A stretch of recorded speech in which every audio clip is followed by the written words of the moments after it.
ओम देवी प्रपन्नाति हरे प्रसीद प्रसीद मातोर जगतोऽखिलस्य प्रसीद्य विश्वेश्वर पाहि विश्वं तोमेश्वरी देवी चराचरस्य। जय माता दी। हम पंडित अरुण मिश्रा आज नवरात्र विशेष कार्यक्रम लेकर के +1 टेलीविजन के माध्यम से कार्यक्रम धार्मिक दृष्टिकोण में नवरात्र के दूसरका दिन द्वितीया तिथि आश्विन शुक्ल पक्ष मंगलवार के दिन माता ब्रह्मचारिणी के पूजन के विषय में उपस्थित भइल बानी। माता ब्रह्मचारिणी के पूजन कैसे करे के चाहिए, माता ब्रह्मचारिणी नाम काहे पड़ल, वहाँ के भोग का अर्पित करे के चाहिए, ऐसे ए विषय में हम रुआलोन के लगे +1 टेलीविजन के माध्यम से रुआलोन के लगे समक्ष पहुँचावे के कोशिश करतानी। माँ भगवान शंकर के पति रूप में प्राप्त करे खतीरा घोर तपस्या कैनी। आई कठिन तपस्या के कारण से यहाँ के नाम जेबा तपस्चारिणी भी यानी कि ब्रह्मचारिणी पड़ल।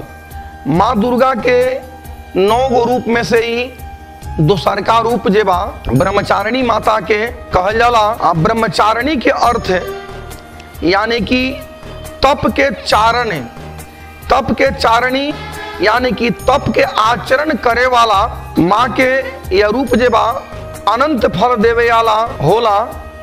जौन भी व्यक्ति यहाँ के उपासना करेला तप त्याग वैराग सदाचार्य और समय में वृद्धि के बर माता से प्राप्त करेला।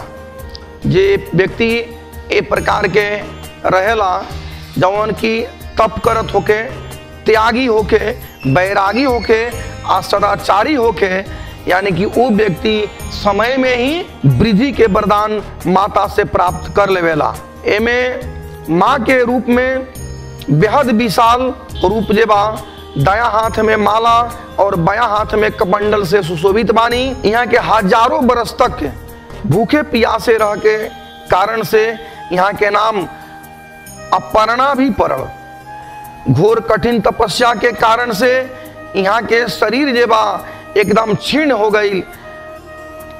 मानल जाला कि माता ब्रह्मचारिणी के कृपा से सर्व सिद्धि के वरदान मिलेला।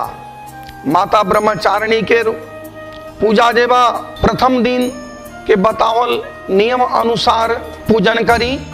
जौना में प्रथम दिन में तो घट स्थापना के नियम बतावल गई, तब प्रथम दिन में ही घट स्थापना कई जाला। दूसरका दिन से घट स्थापना के बाद में ऐसे घट स्थापना कर देनी। तब प्रथम दिन के पूजा जैसे शैलपुत्री के कई जाला वही विधान से दूसर दिन के पूजा माता ब्रह्मचारिणी के कई जाला। माता ब्रह्मचारिणी के पूजा में विभिन्न प्रकार के फल फूल नैवेद्य, वस्त्र, सिंदूर, मौली, बेलपत्र, श्रृंगार सामग्री, धूप दिया ये सब जेबा प्रयोग में ले आई। आए सबसे माता के पूजन करी। आ माता के पूजन करके अच्छा अच्छा फल नैवेद्य जेबा चढ़ाई। आए में जेबा माता से शुभ आशीर्वाद प्रदान करी।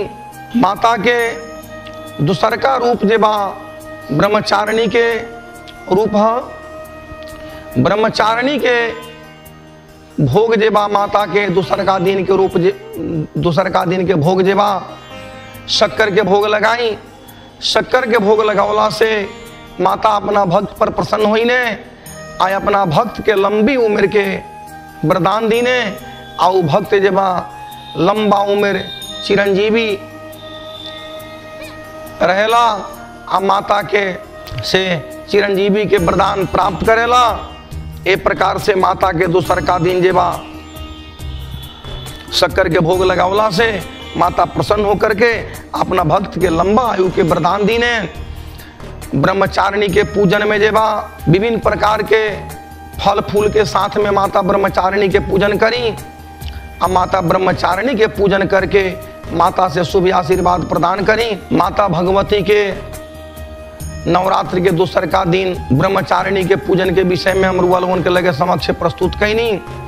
एक प्रकार से नवरात्र विशेष कार्यक्रम में आज माता के दूसर का दिन, नवरात्र के दूसर का दिन ब्रह्मचारिणी के पूजन के विधान हम बतौनी। एक प्रकार से रुआ माता ब्रह्मचारिणी के पूजन करी और माता ब्रह्मचारिणी से अपना परिवार के लंबी उम्र के प्राप्त करे खतीरा शक्कर के भोग लगाई। ज़्यादा से ज़्यादा नवरात्र विशेष कार्यक्रम के शेयर करी। एक प्रकार से हम +1 टेलीविजन के माध्यम से नवरात्र विशेष कार्यक्रम में दूसर का दिन माता ब्रह्मचारिणी के पूजन के विषय में बताते हुए तब जब हम अपने लोगों से विदा लेवे के चाहता नहीं। जय माता दी, शुभ नवरात्रि।